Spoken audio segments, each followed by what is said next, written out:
Olá, boa noite. Me chamo Rafael Pereira, sou responsável pelo relacionamento do Grupo Ramalho Rangel, do qual fazem parte a Ramalho Rangel Advocacia e a Tributo Fácil, uma empresa de consultoria e gestão tributária, cujos CEOs e cofundadores, Dr. Alexandre Ramalho e Dr. Fábio Rangel, advogados especializados no segmento empresarial, tratando nesta noite de dois relevantes temas, que são flexibilização dos contratos e recuperação de crédito em tempos de crise. Poderão ser feitas pelo chat. Desculpa. As perguntas poderão ser feitas pelo chat e serão preferencialmente respondidas ao final da webinar, podendo também serem respondidas por e-mail e depender da quantidade e do horário. Por isso, peço a gentileza que informem os seus e-mails juntamente com a pergunta. E para vocês que estão nos assistindo ao vivo pelo YouTube, deixe suas perguntas e seus comentários, que responderemos ao término de nossa transmissão. Dando início ao nosso webinar, com a palavra, Dr. Fábio Rangel. Olá, pessoal. Boa noite a todos. Primeiramente, eu quero agradecer a presença de todos vocês. Estou vendo aqui que muitos já me conhecem e desde já é um prazer revê-los. Bom, meu nome é Fábio Rangel, eu sou advogado, especializado em Direito Público e Direito Tributário e com MBA na área de Contabilidade, Auditoria e Gestão Tributária. Fazendo as vezes aí do Rafael, profissional aí que nos apoia, que está integrando conosco aí nossa área de relacionamento, extremamente competente. Eu quero fazer as vezes dele e também agradecer a todos os senhores pelo tempo que os senhores estão dedicando aqui à nossa apresentação. Nós estamos aqui fazendo na verdade, reapresentando a nossa live, sem nenhum tipo de problema, e certamente essa live aí vai ser um grande sucesso. Bom, dizer para vocês aí que eu estou extremamente, para mim é muito gratificante, não só como advogado, empresário que sou, mas também por saber que esses temas que vão ser abordados hoje, eles certamente vão agregar significativamente as decisões que os senhores, enquanto gestores, enquanto empresários, terão de tomar aí nos próximos meses, em razão do cenário que a gente vive hoje, mundial, em nossa economia, e mais esses acontecimentos aí no estado do Rio de Janeiro, que certamente acaba por impactar a nossa economia. Bom, sem muitas delongas aí, vamos iniciar. Vou pedir licença só um minuto, porque senão eu vou ter um problema bem sério em casa. Minha filhinha, na última live, ela ficou muito chateada porque eu não falei com ela. Então, peço licença a todos pelo informalismo, mas, Petra, papai te ama, tá, minha filha? Então, o papai agora vai tocar aqui, tá bom? Bom, pessoal, vamos lá. Agora, falando sério, eu quero dizer para vocês que a nossa abordagem hoje acerca da recuperação de crédito, ela, na verdade, eu vou sair um pouco da abordagem técnica, da abordagem formal, e eu vou partir para uma abordagem mais didática, uma abordagem mais prática.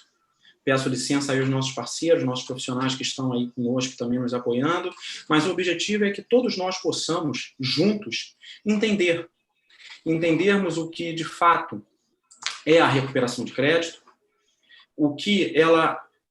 de que maneira ela ocorre e, sobretudo, a importância da recuperação de crédito no fluxo de caixa de uma empresa, sobretudo em tempo de crise.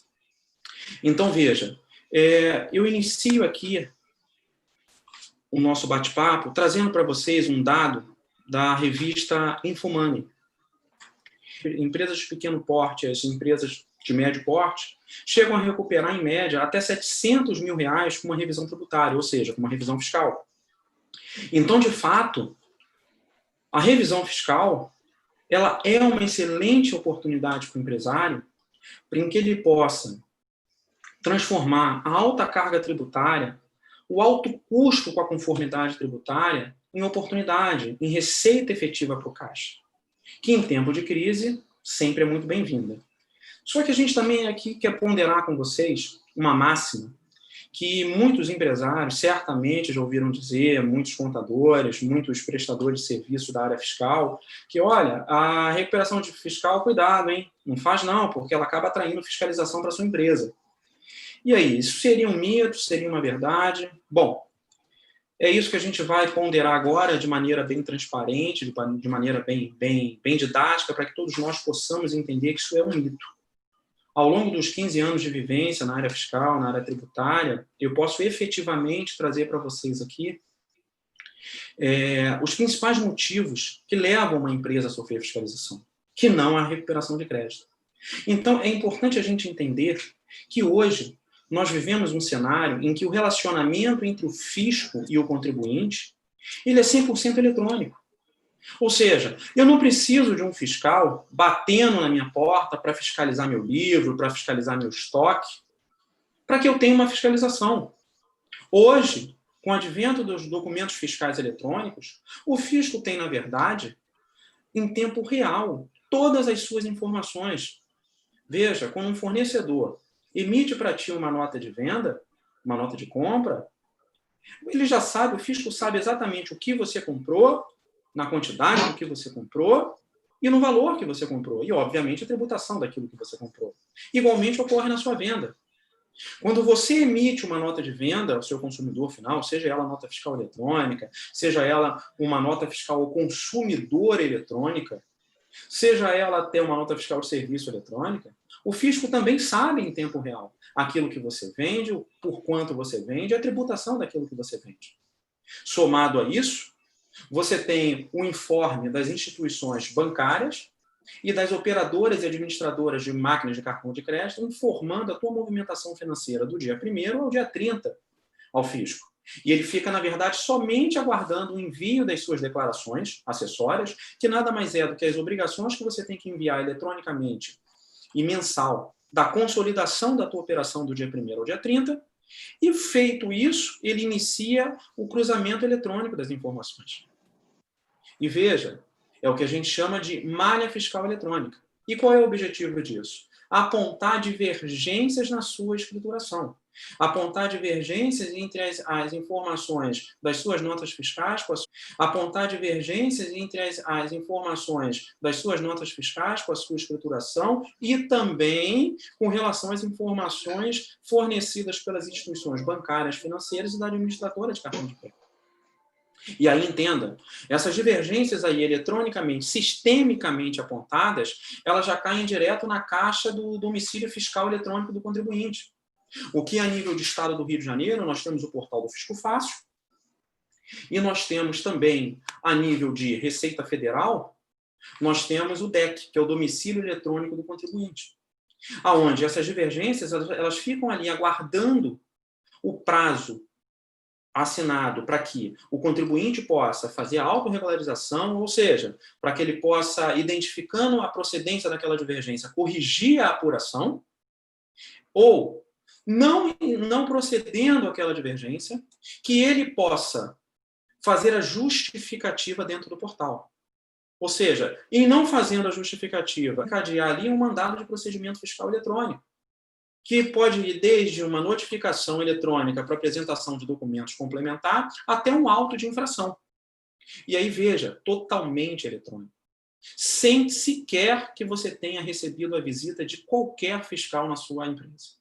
Então, entenda, as principais razões que levam a sua empresa a sofrer uma fiscalização, basicamente são essas 3 que eu estou colocando na tela para vocês. Que é a parametrização incorreta do cadastro de produtos, ou seja, quando no seu cadastro de produtos a tributação encontra-se em desconformidade, ou seja, a tributação está errada, ela não está de acordo com a legislação, então, basicamente, você vai escriturar a sua compra errada e você vai tributar a sua saída errada. Quando você apresenta divergência entre o teu documento fiscal e a tua escrituração, ou seja, a nota fiscal que você escritura está divergente da declaração que você envia para o fisco e, consequentemente, se você tem uma tributação incorreta e uma divergência na tua escrituração, certamente a apuração e recolhimento dos seus tributos não vão estar corretos. Então, esses são os principais motivos que te levam a sofrer uma fiscalização. E aí, veja, em nada tem a ver com a recuperação de crédito, que muito pelo contrário, ela é uma excelente ferramenta. Ela faz parte de um processo, ela é etapa de um processo de uma gestão tributária eficiente. Quando a gente fala em recuperação de crédito, na verdade nós estamos falando nada mais do que nos apropriarmos de créditos legítimos, ou seja, créditos que estão decorrentes da lei, que são inerentes à nossa operação, mas que por alguma razão, alguma ruptura da rotina fiscal da tua empresa, você acabou por não se apropriar. Então, a recuperação de crédito atua exatamente nesse sentido, em que você possa buscar esses créditos que não foram apropriados, sempre limitado aos últimos 5 anos. Então, veja,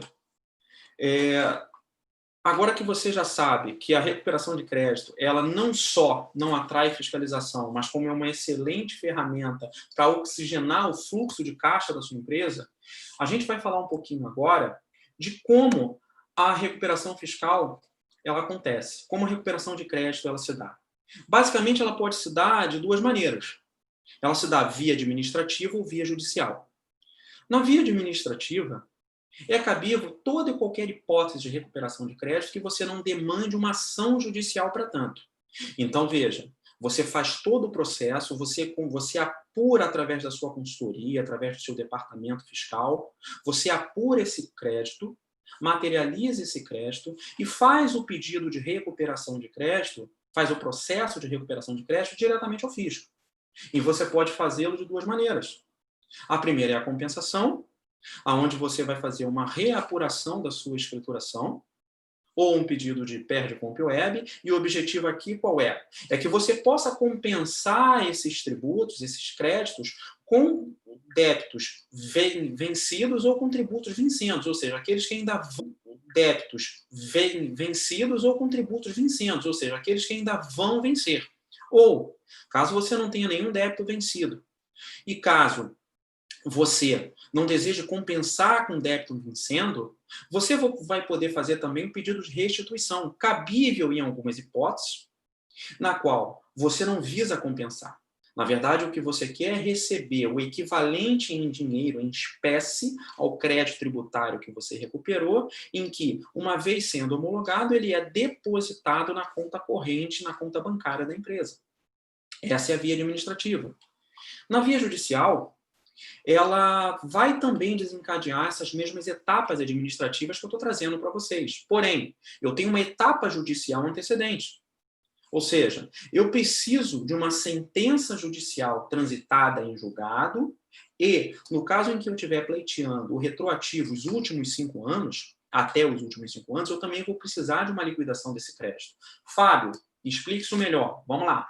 Na verdade, o que é que eu preciso quando eu falo em uma recuperação via judicial? Eu preciso ter uma sentença judicial da qual não caiba mais recurso, em que ela delimite não só o meu direito àquele crédito tributário e que determine, quantifique o valor do qual eu posso me utilizar. Estabelecido isso na via judicial, você vai contemplar as mesmas etapas, da via administrativa, ou seja, você vai contemplar as mesmas etapas, da via administrativa, ou seja, fazer a compensação ou fazer a restituição quando cabível. Agora, o que é importante aqui a gente frisar? Seja na via administrativa ou seja na via judicial /administrativa, nós temos 2 requisitos básicos. São os requisitos, é o checklist do sucesso de uma recuperação de crédito. Ou seja, você precisa, primeiro, comprovar a materialidade do teu crédito, ou seja, comprovar através de documentos que efetivamente aquele crédito que você está pleiteando ele é legítimo, ele existe. E segundo, você precisa observar a forma correta, o procedimento correto para você escriturar ou para você se apropriar desse crédito, materializar esse crédito.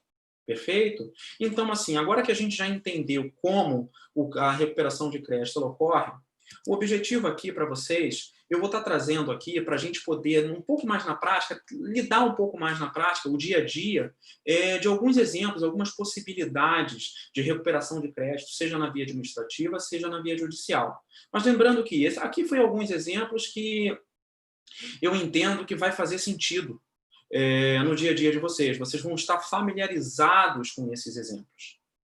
Por isso que eu estou trazendo esses para vocês. Mas lembrando que nós temos inúmeras possibilidades decorrentes da lei de recuperação de crédito. Bacana? Elas não se encerram nos exemplos que eu estou trazendo. Então vamos lá, vamos bater esse papo aqui.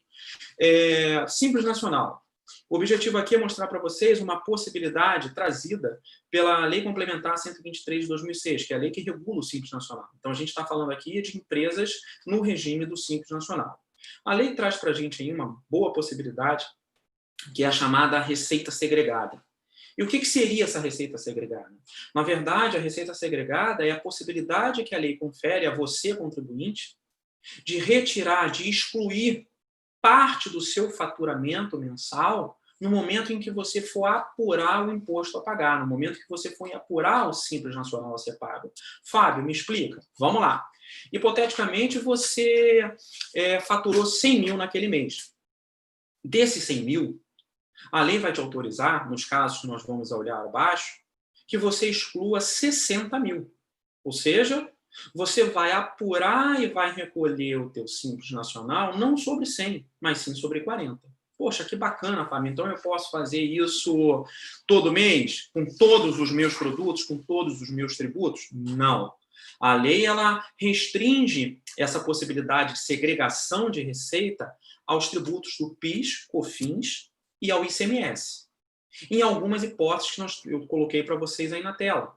Todos vocês aí que lidam com algum desses produtos, que operam com a compra e a venda, com a produção, industrialização desses produtos que estão aqui, certamente vocês vão ter essa possibilidade, né? Então a gente vai ver aqui, por exemplo, PIS e COFINS, esses produtos aí que são sujeitos à incidência monofásica, ou seja, quando você faz a aquisição desse produto, o PIS e COFINS já vem recolhido na tua compra. Ou seja, quando você vende, você não precisa recolher novamente. E é por isso que a lei possibilita que você segregue, que você exclua da apuração do teu Simples Nacional a receita decorrente da venda desses produtos. Com relação à substituição tributária, que, na verdade, quando você faz a aquisição de um produto sujeito à substituição tributária, quando o teu fornecedor te envia, esse produto já entra para você com PIS e COFINS retido. Por uma imposição legal, o teu fornecedor ele é obrigado a reter esse PIS e COFINS que você só iria recolher, em regra geral, quando você vendesse esses produtos. Então, por mais uma vez, a lei possibilita que você exclua a receita decorrente da venda desses produtos da sua apuração. E, por último, nós temos aqui, no ICMS, os produtos sujeitos à substituição tributária, que exatamente como eu acabei de dizer, quando você adquire esses produtos, o ICMS desses produtos ele já chega para você recolhido. Por quê? Por imposição legal, o seu fornecedor foi obrigado a reter na sua nota de entrada aquele ICMS que você só pagaria ao vender o produto. Então, por essa razão, que se você não observa essas questões, você vai estar pagando PIS, COFINS e ICMS dessas operações quando você compra e pagando novamente quando você vende. E aí veja, poxa, Fábio, realmente eu não estava olhando para isso, eu acabei fazendo efetivamente o pagamento integral do meu faturamento, e aí, o que eu posso fazer? Aí a gente entra com a recuperação de crédito, que é exatamente para viabilizar que você consiga recuperar todas essas segregações, todas essas exclusões sobre as quais você não se aproveitou. Então, observado os últimos 5 anos, você vai poder fazer a reapuração do seu Simples Nacional de maneira que você venha excluir todas as receitas desse período dos produtos que você tenha vendido, seja com incidência monofásica ou ST no PIS/COFINS, seja sobre o regime de ST no ICMS. Perfeito? Vamos agora a um exemplo de recuperação de créditos ainda na via administrativa, porém, para empresas não optantes do Simples Nacional. Então, veja, é o que eles chamam de empresas do regime normal. E, na verdade, aí a gente vai entender aí na técnica como empresas do lucro presumido ou do lucro real. Perfeito? A empresa do lucro presumido e do lucro real, a nível de ICMS, IPI, ela tem algumas possibilidades. No ICMS, tudo aquilo que você compra a nível de insumo, ou seja, matéria-prima, para que você possa aplicar no processo produtivo, você pode se creditar de ICMS, ou seja, você toma crédito para que você possa utilizar para deduzir o débito que você vai ter a pagar ao final do mês. Ah, Fábio, beleza, mas isso é muito legal, mas ele só se aplica à indústria, porque a indústria que utiliza insumo? Não, depende. Veja, se você é um ramo de atividade, vamos exemplificar aqui, mercado, padaria, se você é mercearia, se você é do tipo do açougue que faz processamento, veja, a energia elétrica que você aplica nesse processo produtivo e e insumos também, você vai poder se creditar. Então, quando a gente coloca que insumos e energia elétrica eles se dão em processo produtivo, ele não está restringindo o creditamento somente à indústria. Muito pelo contrário, ele está abrangindo a toda e qualquer atividade que, equiparada à atividade de indústria, faça um processo produtivo. É o caso do mercado, que tem uma panificadora dentro, que tem uma padaria, que produz pão, que produz bolo, que produz salgado. A energia que ele gasta nesse setor de padaria, o insumo que ele compra para produzir o pão, ele vai poder se creditar de ICMS. A outra grande hipótese aí é a questão do ativo fixo mobilizado. Quantos de vocês aí não tiveram que, para abrir os negócios de vocês, ou ao longo do negócio de vocês, para modernizar a estrutura de vocês, vocês não fizeram aquisição de máquinas, aquisição de equipamento, de veículo, de mobília, de infraestrutura. E certamente todas essas aquisições acabaram que contabilmente incorporando o ativo fixo mobilizado da empresa. E aí veja, a partir do momento que elas fazem, que elas incorporam o ativo fixo imobilizado da empresa, essas aquisições também geram crédito de ICMS a serem utilizados na forma da lei.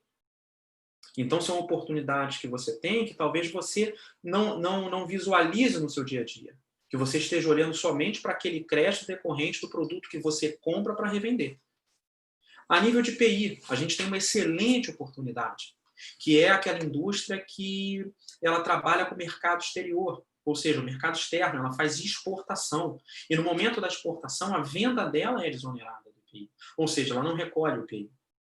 Contudo, a entrada dela, todos os insumos, todas as matérias-primas, seja material secundário, que é rótulo, que é etiqueta, seja embalagem, você vai ter aquele crédito na entrada, que você não consegue descarregar na saída, porque a sua saída da sua atividade principal é desonerada, porque você exporta. Veja, Fábio, e aí, o que eu faço com esse crédito? Perdi? Bom, se você não fizer nada, você vai realmente perder. A cada 5 anos, você joga um caminhãozinho de dinheiro fora. Quando, na verdade, você poderia estar aproveitando esses créditos para que você pudesse pagar eles, utilizar para pagamentos dos demais tributos administrados pela Receita Federal, que você certamente, independente de exportar ou trabalhar no mercado interno, você vai ter que recolher, que é o RPJ, que é a CSLL. Então, veja uma grande oportunidade para uma indústria que faz exportação de ela desonerar o IRPJ dela, o CSLL. Vejam que nós temos bastante possibilidades. Vou trazer para vocês agora, a nível de PIS/COFINS, alguns exemplos. E a lei é 10.833 e 10.637, ela tem várias possibilidades de créditos administrativos decorrentes da operação. Eu estou trazendo algumas aqui, acho que mais vão, vamos dizer assim, fazer sentido no dia a dia de vocês. Que é quando vocês fazem aquisição de bens ou serviços como insumo, para a produção ou para a prestação de serviço de vocês. Quando a energia elétrica, e aqui é importante a gente entender, pessoal, que eu não estou falando de energia elétrica somente no processo produtivo. Eu estou falando de energia elétrica como um todo. Então, para PIS e COFINS, toda a energia elétrica consumida, seja ela na atividade de indústria, no varejo, no atacado, ela vai gerar crédito de PIS e COFINS se você estiver no regime do lucro real. Outra grande possibilidade são sobre o valor da parcela que você paga a título de leasing, que é um arrendamento mercantil, você vai ter também um crédito de 9,25 de PIS e COFINS, assim como de aluguéis de prédios, de máquinas e de equipamentos, que também vai gerar crédito para vocês. E a última hipótese aí, que ela gera um pouco de confusão no conceito, em que são as edificações e benfeitorias, que muitos ainda entendem que só gera crédito de PIS/COFINS aquela reforma, aquela construção que você faz em imóvel próprio. E, na verdade, não. Você tanto vai ter 9,25 de PIS e COFINS para deduzir do teu imposto, da sua contribuição a pagar no final do mês, toda a construção e benfeitoria que você fizer, não só no imóvel próprio, mas naquele que você também for alugado.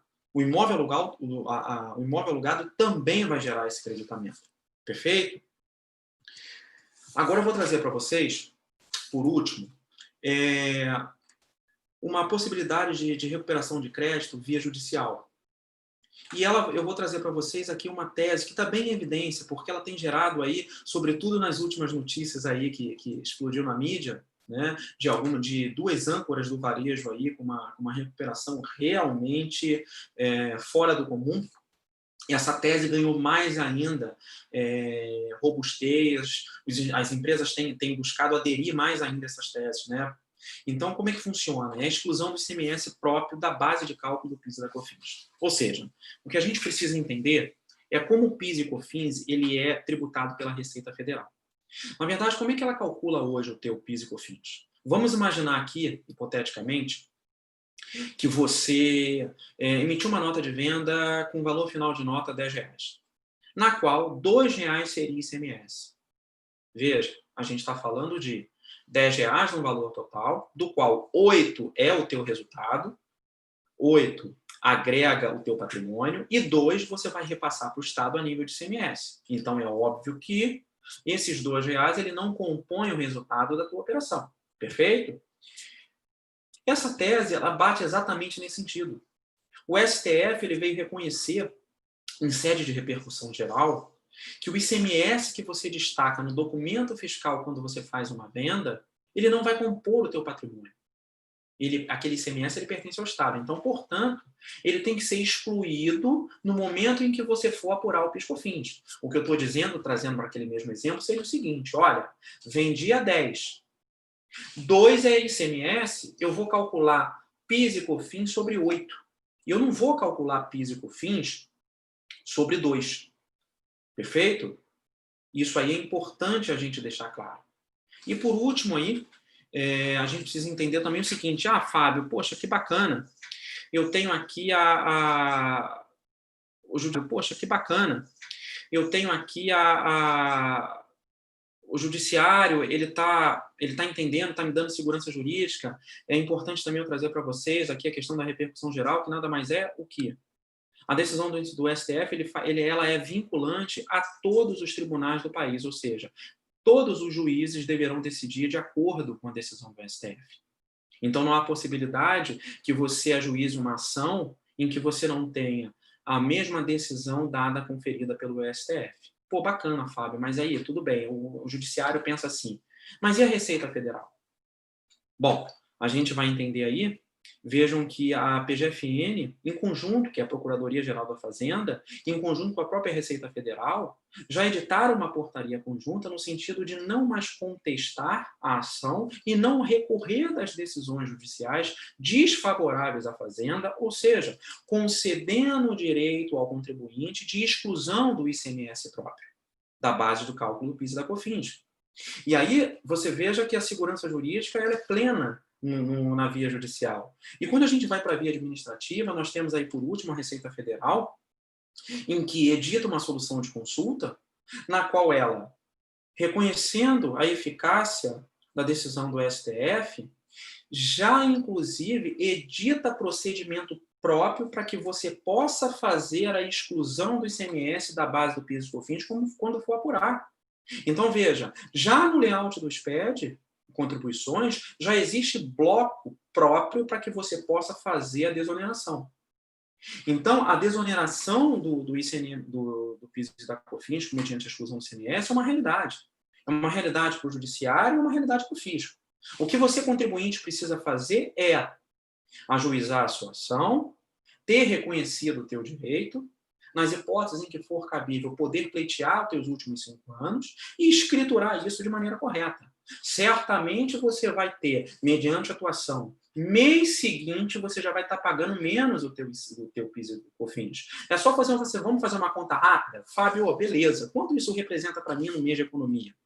Eu não estou falando aqui em retroativo ainda, estou falando na desoneração, ou seja, no PIS e COFINS que vai vencer. Vamos fazer uma conta rápida? Peguem aí o ICMS de vocês, tá? Multipliquem 9,25 sobre o ICMS que vocês apuram mensal. Esse é o crédito que vocês vão ter para desonerar o valor do PIS e da COFINS. Então, vejam, certamente aí vocês já estão fazendo uma continha de quanto vocês iriam desonerar o PIS e COFINS a pagar. E aí, quando eu trouxe para vocês no início, que eu falei para vocês que essa tese até ganhou muita robustez, porque ela acabou caindo na mídia. E isso se deu por conta dessas duas âncoras aqui do varejo, em que Magazine Luiza conseguiu recuperar, de PIS e de COFINS, 250 milhões de reais. A loja Renner, já assim, um número impressionante, na casa de 1,35 bilhão de reais. Então, veja, são âncoras aí que todos conhecem. Então, essa é uma tese extremamente importante para quem precisa fazer um fluxo de caixa rápido, a nível de economia tributária. Perfeito, pessoal? Bom, o que eu quero dizer para vocês aqui, e já agradecendo mais uma vez a participação, vocês estarem conosco, é que a gente é ciente do cenário que nós vivemos. Nós sabemos que a crise ela é latente, mas a gente também precisa entender que a crise ela não traz só dificuldade, mas ela traz também oportunidade. Oportunidade é essa que nós, empresários, nós, gestores, precisamos estar preparados para que a gente possa crescer em tempo de crise, para que a gente possa evoluir. Então, eu convido a vocês agora para que vocês possam continuar conosco e assistir agora,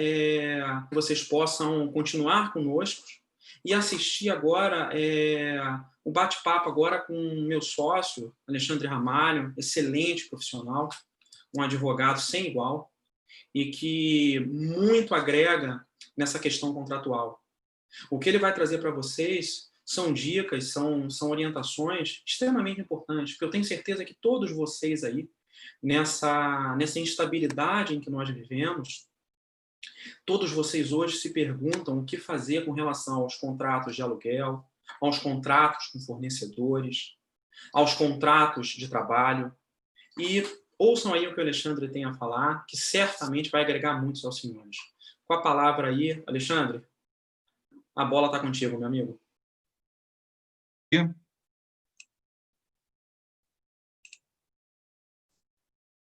Boa noite a todos novamente. Como é que vocês estão? Um grande prazer estar com todos vocês aqui. Falar depois do Fábio é sempre complicado, porque é um profissional extremamente técnico, extremamente empenhado. Vocês não têm ideia do preparo que ele faz para conseguir fazer esse trabalho para vocês e colocar isso no ar. Parece que o trabalho é pequeno, mas o trabalho não é pequeno, não. É bem grande.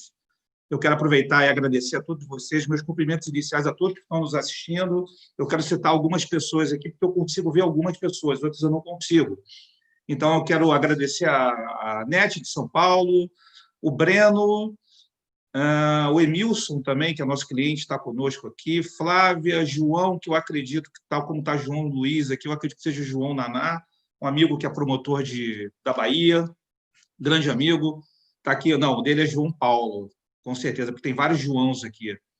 Tem o João R. Lima, Leandro Talon. Leandro, é um prazer ter você aqui. Luiz Carlos Vilela, minha esposa também está aqui nos assistindo. Rafael, Thaís e Tayana, as minhas assessoras queridas. É um prazer estar com todos vocês aqui. Vinícius, Vera. Meus amigos, um grande prazer estar com todos vocês. Não vai dar para falar o nome de todo mundo, mas eu quero abrir aqui e bater esse bate-papo com vocês e dizer que nós estamos atravessando um momento bastante difícil e que, para esse momento difícil que a gente está atravessando, a gente precisa ser criativo, principalmente para os senhores que estão nos assistindo, que são empresários.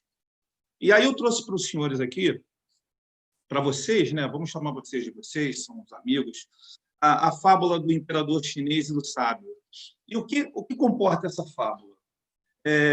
Reza a lenda que no século III, depois de Cristo, um imperador estava tendo muito problema, o imperador da China, né, do Império Chinês, estava tendo muito problema, sendo atacado por vários bárbaros, tendo mortes no seu reino, tendo uma série de problemas, de conflitos internos, e ele subiu uma montanha para poder refletir. Que era uma coisa comum que acontecia nesse período digamos assim, período mais medieval. E quando ele estava subindo essa montanha, veio descendo um sábio que também estava lá em cima dessa montanha refletindo. Ele foi perguntar para o sábio, ele queria que o sábio o ajudasse naquele momento para que eles pudessem, em alguma medida, tentar enfrentar essa dificuldade que o reino dele vinha sendo atormentado, né? essa tormenta que havia sobre o reino dele. E aí o sábio pegou, não disse nenhuma palavra para ele, só deu um livro para ele e falou que, nesse momento de ruína, ele poderia ler a primeira página do livro. Esse livro só tinha 2 páginas. E que, num outro momento que ele tivesse com um momento bem legal para ele, que estivesse passando por uma fase muito boa na vida dele, que ele viesse a ler a segunda página do livro. E assim ele fez. Cada um foi seguir seu destino, e o imperador, quando chegou no seu palácio, ele abriu a primeira página do livro e estava escrito assim: isso vai passar. Ou seja, aquele problema de tormenta, todos aqueles problemas que estavam afligindo o reino dele, iria passar. E, passado muitos e muitos anos, a filha desse imperador casou com o filho de um outro monarca, e esse outro monarca, que era daqueles bárbaros que atacavam o reino desse imperador, então trouxe um momento de muita paz e prosperidade para o reino. Então ele passou por uma fase muito boa da vida dele. E aí ele lembrou do livro, e ele volta para esse livro para ler a segunda página do livro. E o que vinha escrito na segunda página, isso também vai passar. Meus amigos aqui, meus grandes queridos amigos, eu só quero dizer para vocês aqui que, se no século III esse imperador vivia com tantos problemas e isso passou, significa dizer que nós não podemos nos amolecer, né? Precisamos entender que o momento é difícil, mas que ele vai passar. Falo isso principalmente para quem está nos ouvindo agora, mas que é empresário, que está passando por problemas gravíssimos nos seus negócios, que a gente sabe como é. Nós preparamos até essa live, convidando muitos amigos, mas principalmente para esse grupo de empresários que vem sofrendo dia a dia com a questão de isolamento social. Aí a moral da história é que nós não devemos nos embriagar, como está na tela, pelas grandes alegrias e nem nos abater pelas grandes frustrações, porque elas virão. Ok? Agora, seguindo aqui, o meu principal objetivo aqui, minha tentativa é de colaborar com um discurso com vocês, para nós tentarmos equacionar essas teses que estão sendo agitadas em torno da teoria da imprevisão, que nós vamos chegar um pouquinho mais à frente, mas esse é o nosso grande objetivo. E a gente vai discutir aqui alguns blocos, porque a gente está discutindo blocos de direito. Nós vamos tentar aqui ficar mais voltado no direito civil e assim, nas relações de trabalho, são os contratos de trabalho que mais afetam agora os empresários nesse momento. E aí eu me deparei com essa informação, que é da Ablus, que é uma associação de lojistas de Brasília, que veio dizendo que 80% dos pequenos e médios lojistas de shopping eles não iam aguentar a pandemia. Só que essa informação que eu estou dando para os senhores era de 18/3, ou seja, logo assim que começou o isolamento social. Não sei quais são os dados atuais, mas imagino que eles sejam piores do que esse. 80% é um número bem grave. Utilizando aqui uma fala de um filósofo, esse que está na tela de vocês é um filósofo, Nicolas Taleb, desculpe. Ele, na verdade, ele escreveu uma parábola que nesse caso não foi uma parábola, foi uma história que inspirou o filme Cisne Negro. Eu não sei se os senhores já assistiram esse filme. Na verdade, é uma tragédia, né? Até por isso que tem esse holograma do Cisne Negro. E ele já trazia isso na década de 80, ele escreveu esse pensamento, dizendo que a pandemia poderia até ser previsível para estudiosos e parte da comunidade científica, mas as suas consequências são imprevisíveis. E mente quem diz que sabe o que vai acontecer no futuro a curto prazo.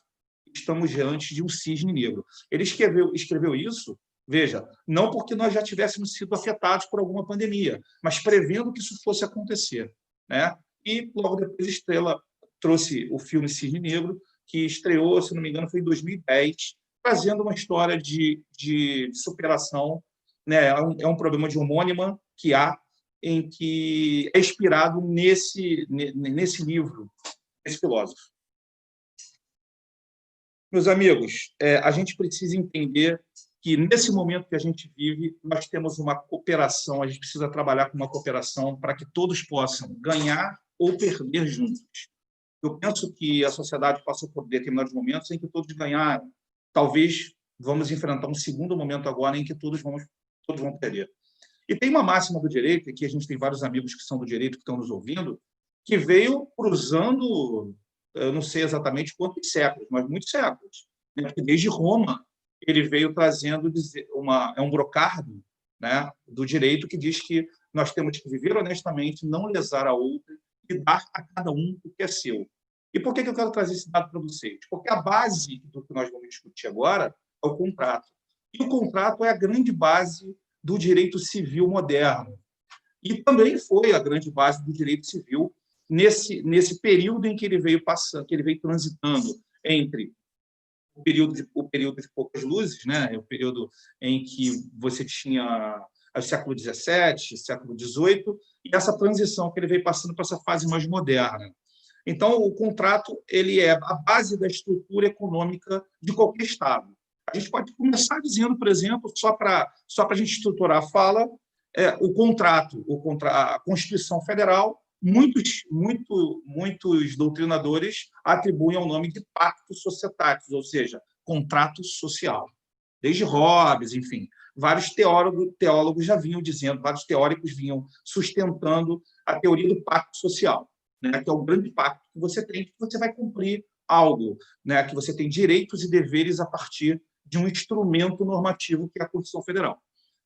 Voltando para a história da estrutura dos contratos, nós precisamos entender que essa pandemia nos jogou numa situação que a primeira onda é o problema da saúde, né? Esse problema que nós vemos sofrendo em razão do isolamento social, enfim, dessa sobrecarga do sistema de saúde e as vidas que nós estamos perdendo. Infelizmente, as notícias são péssimas nessa ordem. Me parece que nós somos um dos países que mais estamos perdendo vidas, né? Eu acho que em nível de comparação a gente está conseguindo perder até para os Estados Unidos em números exatos, né? Em quantidade de população e cases de morte. E a segunda onda, que ainda vai ser um momento da qual a gente não consegue prever com todas as suas consequências, que é a segunda onda, que é o aspecto econômico, que foi ocasionado em razão do isolamento social e do fechamento compulsório das atividades econômicas, ou pelo menos uma boa parte dessas atividades.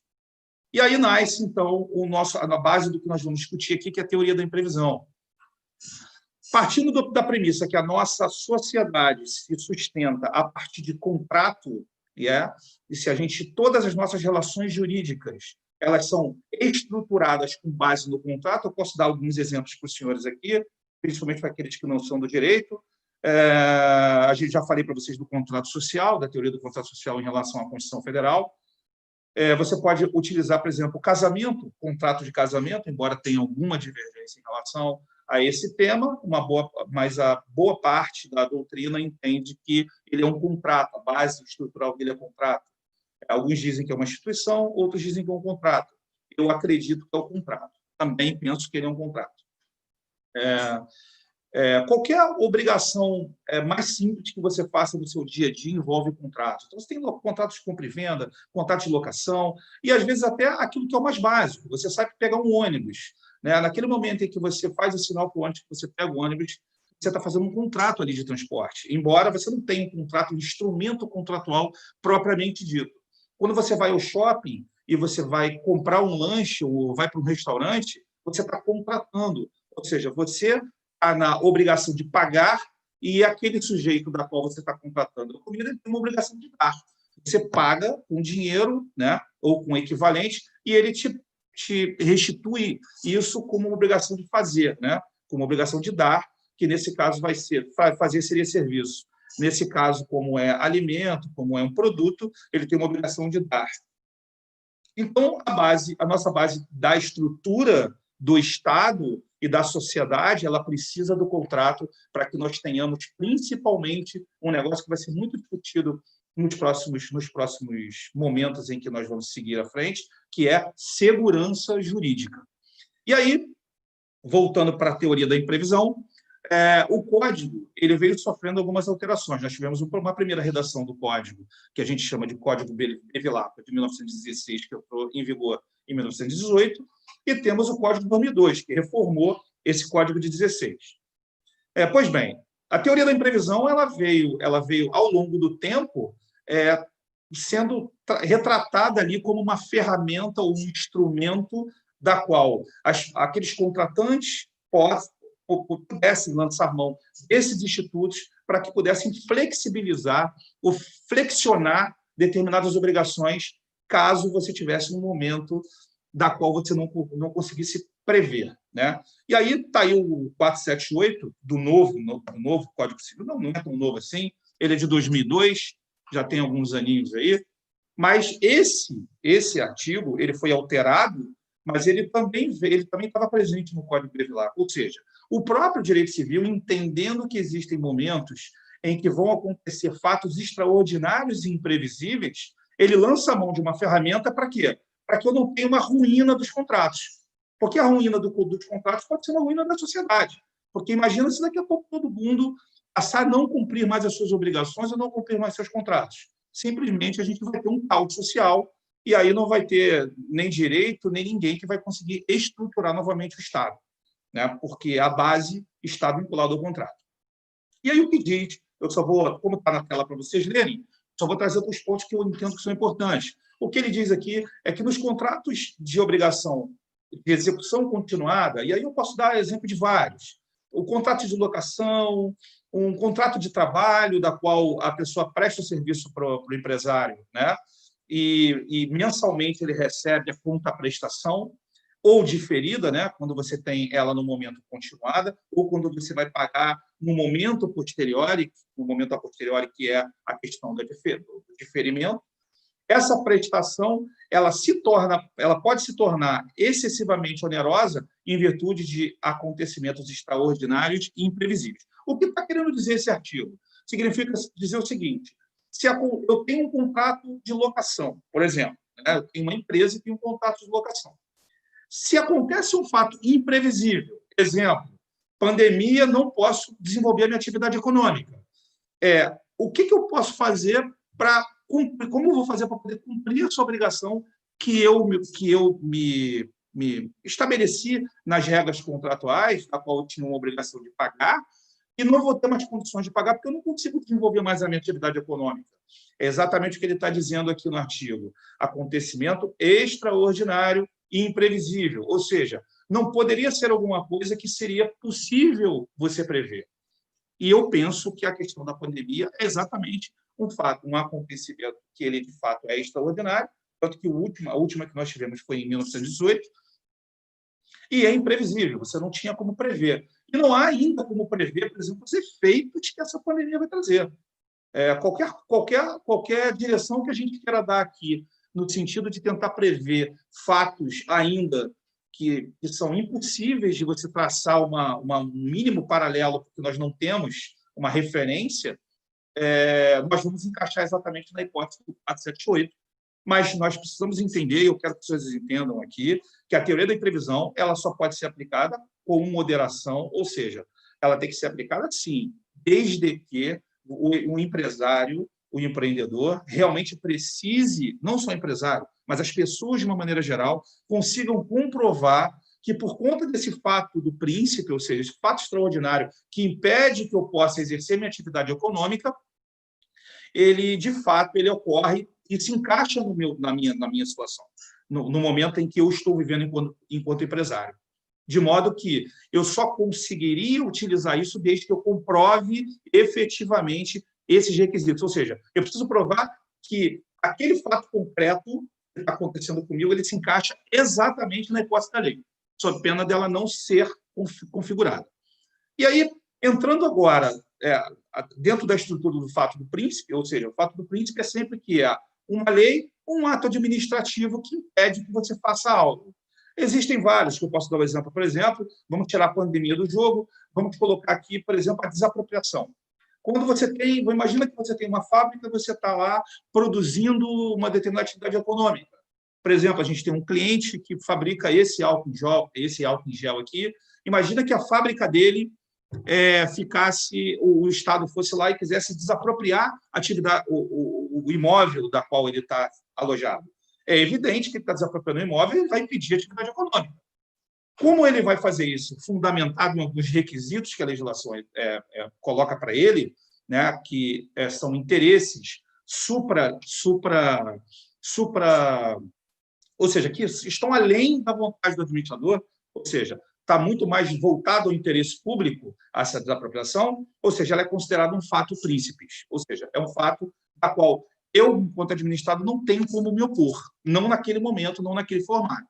De modo que o artigo 486 da CLT, atento a essa situação, né, ele traz uma situação da qual, eu vou ler também para o senhor, está na tela, mas eu quero ler porque eu acho que é importante, é no caso de paralisação temporária e definitiva do contrato do trabalho, mas ali seria motivada pelo contrato de trabalho, motivada por autos de autoridade municipal, estadual ou federal, ou pela promulgação de lei ou resolução que impossibilite a continuação da atividade econômica, esse pagamento ficaria ao cargo do responsável, do governo responsável pelo ato. Aqui a gente precisa tomar muito cuidado com essa interpretação que a lei trouxe. Na situação da desapropriação, eu penso que ela se aplica totalmente. Tá? Aquele responsável pelo ato, ele tem que, sim, se responsabilizar pelas obrigações decorrentes do ato que ele praticou. Ou seja, eu sou inocente, eu não pratiquei nenhum ato. Quem praticou foi o poder público. De modo que essa indenização decorrente dessa paralisação definitiva ou temporária, quem tem que pagar é o responsável pelo ato. Esse artigo, inclusive, ficou famoso aí, porque o Bolsonaro utilizou ele outro dia nas redes sociais, eu não sei, numa entrevista, dizendo, tem um artigo aí da lei que diz que quem tem que pagar. Então, seus governadores, se vocês fecharem a atividade econômica, vocês vão ter que pagar. Ele estava se referindo a esse artigo aqui. Né? Assim, existe alguma controvérsia em relação à aplicabilidade desse artigo para a questão da pandemia especificamente. Né? E aí, ainda de maneira correlata, você tem o artigo 61, também da CLT, que diz que, ocorrendo necessidade imperiosa, o contrato de trabalho ele pode exceder o limite legal convencionado por motivo de força maior. O que ele está querendo dizer aqui é o seguinte: imagina que, nesse período de pandemia, uma determinada atividade econômica ficou impedida de funcionar. Quando esse empreendimento retornar às atividades, ele voltar à atividade econômica dele, ele vai poder, em razão do motivo de força maior, utilizar esse artigo para poder obrigar, na verdade, a gente está utilizando no sentido lá, tá? Obrigar ao que o funcionário, o colaborador dele, faça 2 horas extras por dia, sem receber, sem que você tenha que pagar aquele adicional de 50% pela hora extra, ok? E aí o prazo não pode ser superior a 45 dias, ou seja, também prevendo situações excepcionais, né? O artigo deixa bem claro que a gente está falando de motivo de força maior. E aí, dentro da CLT, a gente ainda tem mais 2 artigos que a gente poderia utilizar, o 501 e o 502. Vocês podem ver aí que eles estão falando exatamente disso, motivo de força maior, acontecimento inevitável, e aí o 502 está voltado à extinção da empresa. Aqui é quando o motivo de força maior ele não permitiu sequer o retorno da atividade econômica.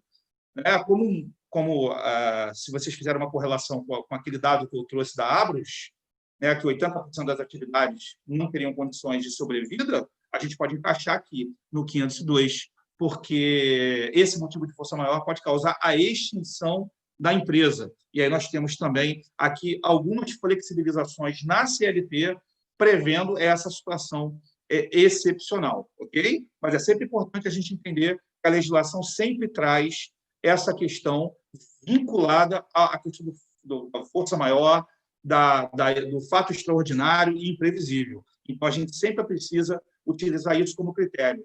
E no mesmo segmento, a gente tem a lei do FGTS, que é 8.036 de 90, que está na tela dos senhores aí, também vai dizendo que por motivo de culpa recíproca, e aí não interessa para a gente, o que interessa para a gente aqui é a força maior. Por motivo de força maior, reconhecida pela Justiça do Trabalho, e aí a Justiça do Trabalho vai ter que analisar caso concreto se a pandemia se encaixaria numa situação de força maior. Eu penso que não tem outra alternativa. Eu acho que o juiz tem que realmente entender que é uma questão de força maior, porque o empresário não tem como abrir, ele não tem como desenvolver a atividade econômica. Então, aquela multa que seria de 40%, como está no parágrafo embaixo, como vocês podem ver, ela cai para 20%, tá? A multa do FGTS. Por quê? Porque não há culpa aqui do empregador, por uma questão de lógica, senão a gente vai criar um modelo que vai desestabilizar a relação jurídica, né? você estaria penalizando novamente o empresário que já está penalizado, que não pode desenvolver atividade econômica, tendo que pagar os valores correspondentes ao valor que ele teria que pagar se tivesse com atividade normal, né? Então, realmente faz todo sentido que a lei traga essa modulação. E aí tem uma súmula do TST, que é a súmula 14. Veja, a súmula 14 ela fala de culpa recíproca, ela não fala do caso de força maior. A lei fala de culpa recíproca por força maior. Como não há uma súmula, não que eu tenha encontrado, que falasse especificamente da questão de força maior, eu penso que essa súmula 14 ela pode ser aplicada a contrário senso, ou seja, eu posso aplicar na situação de culpa recíproca ou de força maior. E aí eu poderia utilizar isso para poder aplicar a redução da multa, o redutor da multa, e aplicar o 484 em relação à culpa recíproca, que aí não seria por força maior, para fins da rescisão do contrato de trabalho. Tudo isso, gente, eu estou trazendo para os senhores aqui, existe ainda uma grande controvérsia em relação a isso, não há qualquer dessas questões que nós estamos trazendo que está num campo de tranquilidade. Nós não estamos vivendo esse campo de tranquilidade. De modo que é evidente, me parece, que o judiciário vai ter que intervir e verificar, a cada caso concreto, quais serão as hipóteses que serão aplicadas, né? Como você pode aplicar. Eu penso que poderia aplicar essa súmula, não exatamente a contrário senso, mas como se eu pudesse praticar ela de maneira análoga, ou seja, fazer uma analogia. Já que ela fala da culpa recíproca, então vou esticar isso, como a lei fala, de culpa recíproca ou força maior. Como o conectivo é ou, embora não seja o caso concreto que o TST examinou, eu penso que poderia ser aplicado nessa situação em razão da força maior, que eu entendo que é a pandemia. O artigo 317 também do Código Civil, ele vem trazendo, vocês podem ver, se vocês forem observar, a legislação toda que estrutura essa questão, que estrutura esses blocos de direito, sejam de direito civil, seja direito da CLT, porque nós estamos discutindo aqui blocos de direito que estão ligados a contrato, à estrutura contratual do Estado, né, que se baseia a sociedade de maneira para a fluência econômica e para a estabilidade das relações jurídicas. Pode ver que o 319, de novo, ele vai falar por motivos imprevisíveis. Beleza? Então, o que ele está dizendo ali é, se houver motivos imprevisíveis, da qual, para mim, não tenho dúvida que a pandemia se encaixa, trouxer para aquela relação um descontrole, uma desproporção, né, para um lado, ou assim, para um e para outro lado, né, porque acaba um lado sofrendo mais do que o outro lado, você vai aplicar, o juiz pode corrigir essa parcela dessa prestação para que você possa trazer, novamente o reequilíbrio dessas relações. Eu acho que reequilíbrio vai ser a palavra do momento, como eu disse para vocês no início da nossa live. O artigo 393, ele vai em arrimo ao que diz a CLT, no artigo citado, inclusive, pelo Bolsonaro, que eu falei com vocês agora há pouco. O que ele diz aqui é o seguinte, que o devedor não responde pelos prejuízos resultantes de caso fortuito e força maior, salvo nas hipóteses da qual ele se comprometeu. Imagina uma seguradora que se compromete a restituir o veículo dos senhores se você for roubado, por exemplo, né? No caso do roubo. É claro que ela não pode depois dizer que o roubo foi um caso fortuito, ele não pode, porque ele expressamente, por contrato, ele se obrigou a fazer. Tá? Então, aqui é mais uma hipótese. Então, o que o artigo está querendo dizer é o seguinte, olha, o devedor ele não pode ser culpado por um fato que é um caso fortuito ou força maior, no nosso caso aí seria força maior, da qual ele não colaborou, ele não tinha como prever sequer o resultado. Ok? Então, assim, é só para mostrar para vocês que a legislação ela vem na mesma estrutura. E aí, o Washington de Barros Monteiro, que é um teórico do direito civil, ele estruturou as bases do que a doutrina vem trazendo para discutir a teoria da imprevisão. Então, ele traz aqui, ele reforça aquilo que a legislação já fala. Então, fala de fatos extraordinários, imprevisíveis, irresistíveis, forças naturais, fato de terceiro, a teoria do conhecimento, que é aquela da qual você não pode dizer que você não sabia, ou seja, se for um fato previsível, e um ato reflexo da vontade humana, porque um ato reflexo você também não tem controle sobre o ato reflexo. Então, seriam 6 teorias, na verdade, não seriam bem teorias, seriam teoremas, né?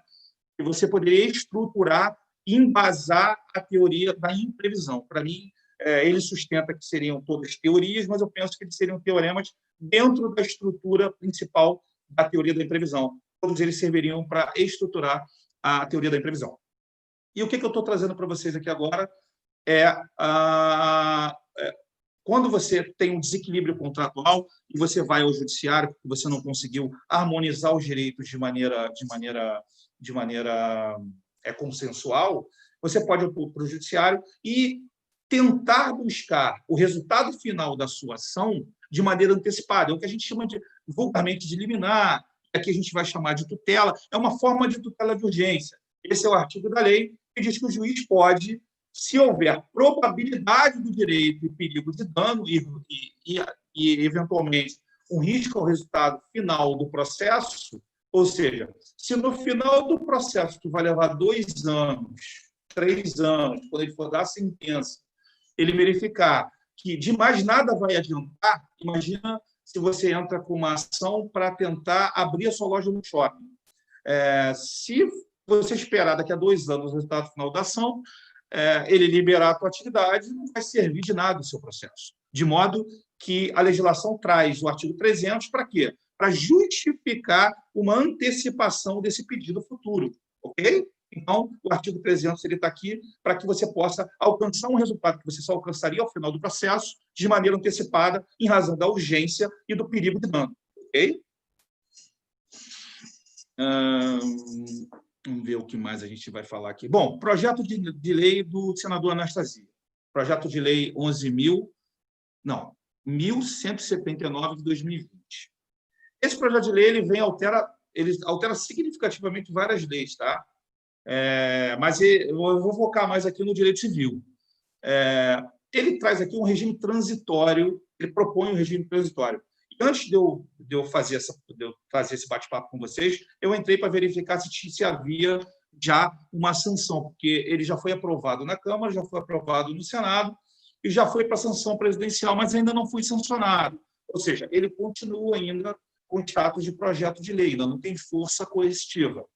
De modo que, assim, ele traz alguns pontos que eu penso que são importantes, acho que a lei mandou bem, né? O regime transitório, ele discute a suspensão dos prazos prescricionais, aquisitivos e extintivos, ou seja, todos aqueles prazos de que pudessem importar na perda de um direito que não fossem decadenciais, né? Porque aí esses não podem sofrer suspensão, eles ficariam suspensos até o dia 30 de outubro de 2020.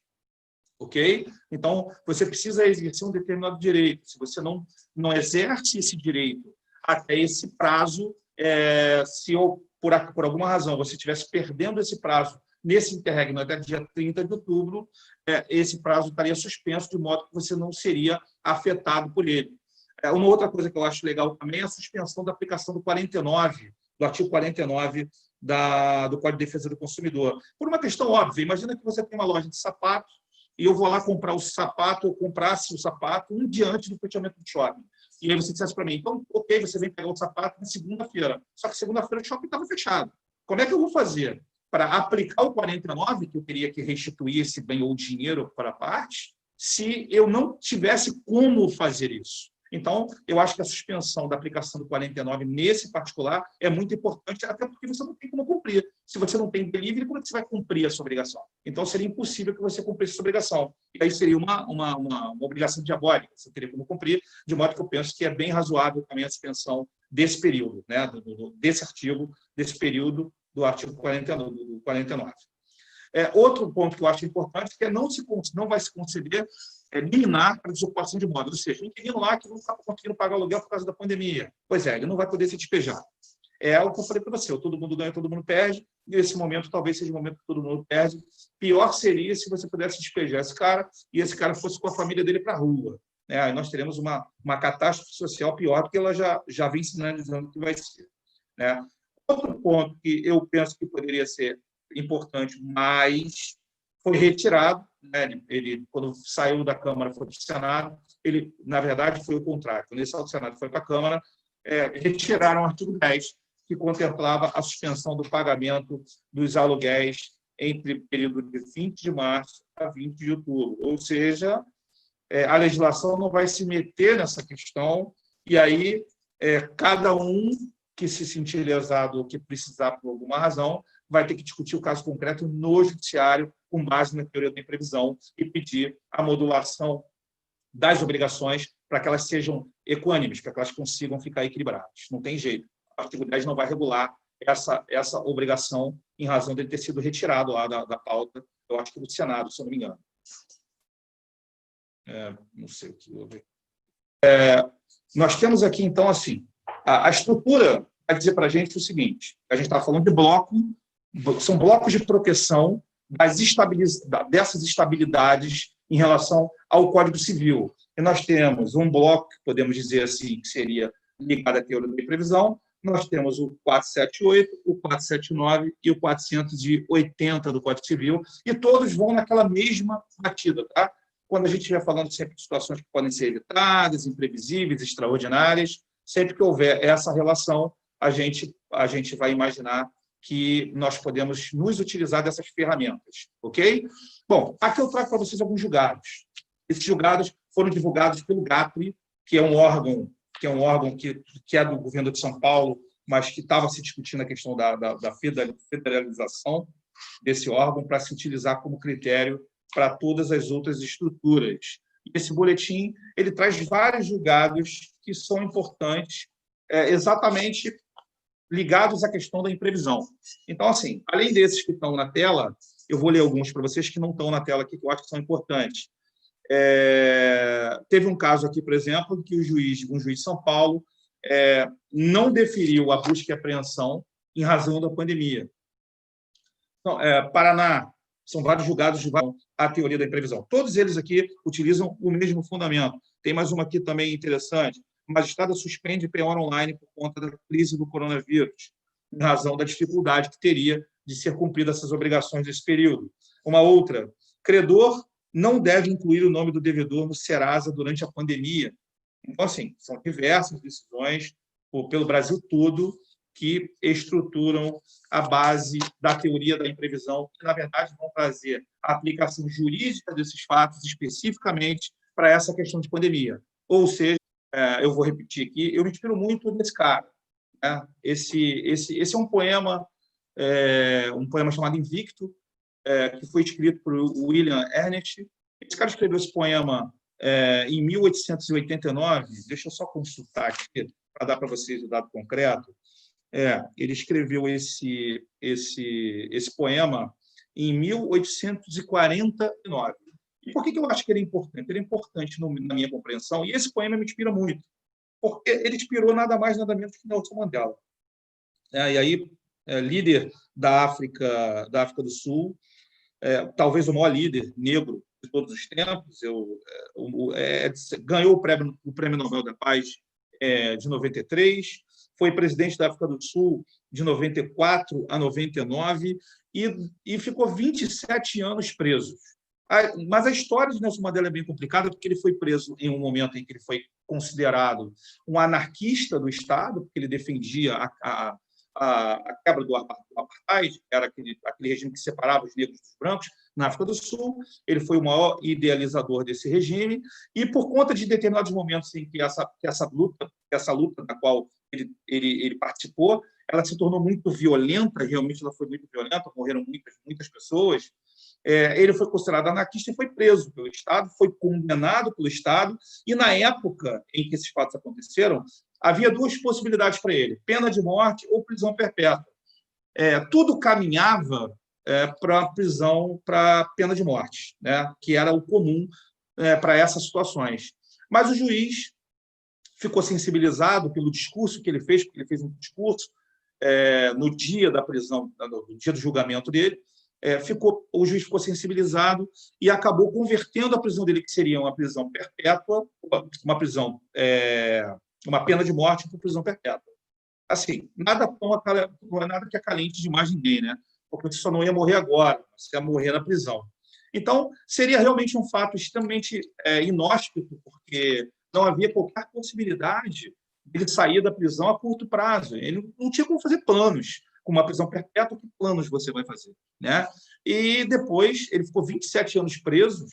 Ele ficou 27 anos preso numa ilha uma ilha chamada Ilha de Robben. Ele ficou lá de 64 a 90 e teve uma revolução na África do Sul, e nessa revolução libertaram o Nelson Mandela, e ele deu uma declaração nos jornais, logo depois, dizendo que o que inspirou mais ele, durante todo esse período que ele passou lá, sem nenhuma perspectiva, foi esse poema que eu estou trazendo para os senhores aqui, que eu acho muito legal, e sempre que eu estou meio deprê, que eu estou meio down, eu me inspiro bastante nessa história do Nelson Mandela e me inspiro um pouco também nesse poema, porque eu acho ele extremamente interessante. E a história desse William Ernest também é bem complicada. Por quê?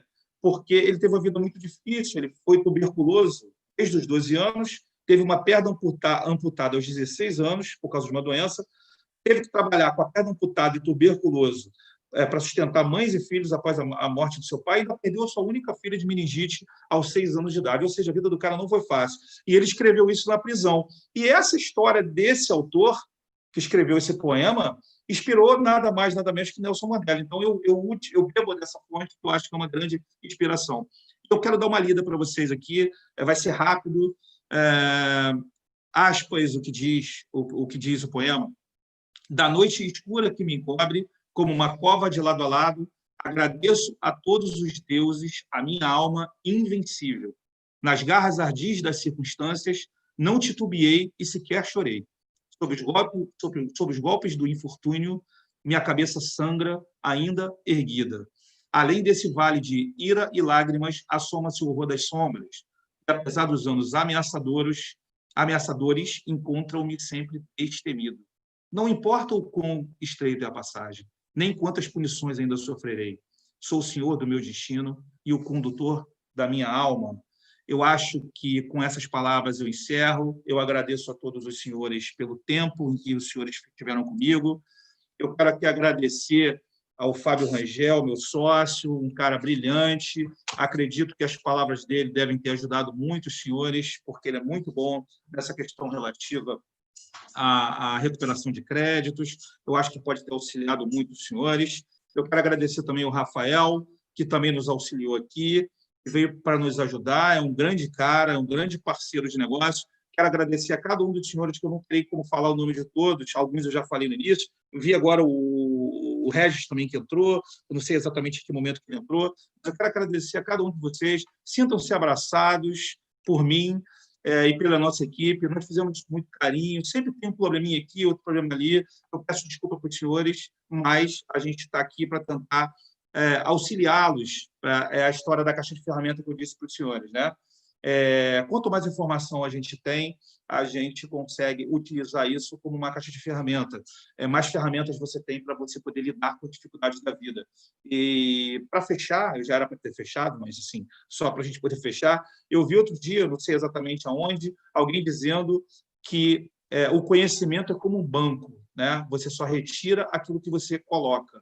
Ou seja, você só consegue retirar conhecimento da qual você tenha depositado. Ou seja, vamos sim nos unir para buscar informações o máximo possível. Muito obrigado a todos. Eu fico muito lisonjeado com a presença de todos e vou passar a palavra agora para Rafael, para que o Rafael possa encerrar as nossas atividades. Muito obrigado a todos e boa noite. Bom, pessoal, assim encerramos nossa noite com mais conteúdo e certamente mais confiante. E esperamos que tenha sido de grande proveito para todos vocês. Segue na nossa tela nossos contatos, nossas redes sociais e nossos canais de YouTube. Acesse e deixe seu comentário, sugestões de novos temas para os próximos webinars. E para nós é sempre muito importante essa integração. Em nome do Grupo Ramalho Rangel, agradeço a presença de todos e até a próxima.